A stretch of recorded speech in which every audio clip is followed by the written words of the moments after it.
In a city that attracted thousands of Lowry Air Force Base veterans to settle in Denver, there was one who was to make history for the Denver television community.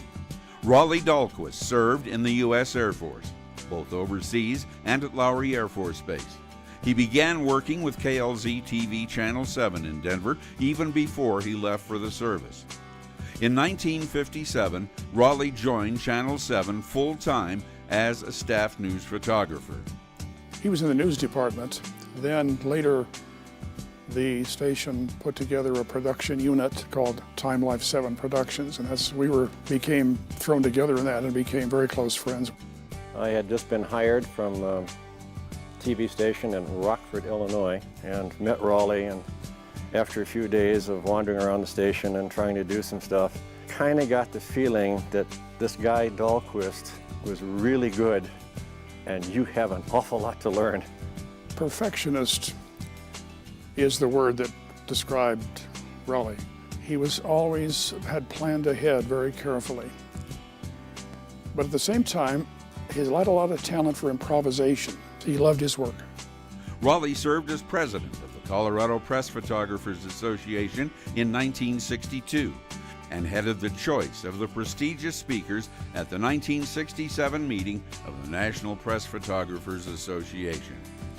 Very few individuals in local TV stations receive national recognition for their work. Raleigh Dalquist was one of the first, a true pioneer. What he did was important, taking news photography from some point and shoot to some sort of craft. How do we tell a story with a film camera and have it make sense? So it doesn't need an awful lot of narration. That's the goal.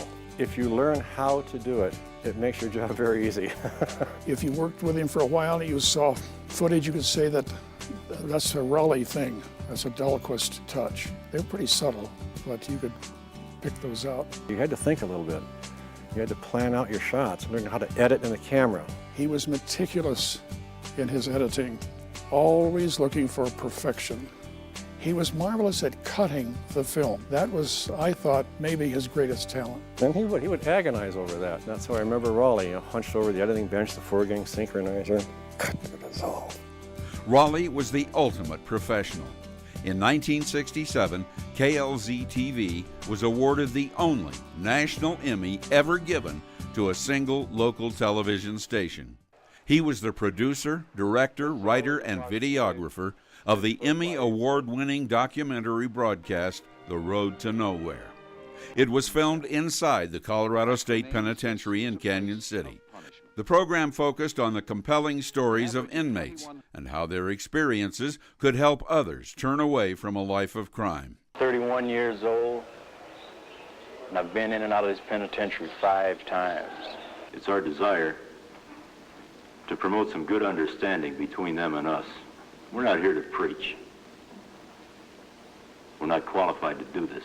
It was a documentary in the true sense of the word, and it was pretty much Raleigh's solo work on that, pretty much.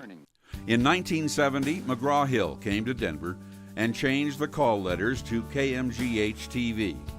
Raleigh continued his work for McGraw-Hill Productions. In 1982, he founded Dalquist Communications, a full-service public relations firm. Raleigh's untimely death in 2005 cut short a brilliant career in broadcasting in Colorado, which made his achievements in his shortened life even more significant. He's the first shooter going into the Hall of Fame, and he should be in there. We should have that kind of representation, and specifically Raleigh. It's about time.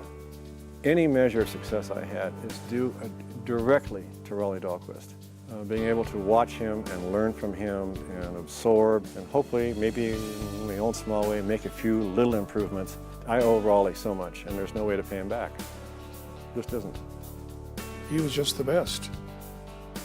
The broadcast professional of Colorado.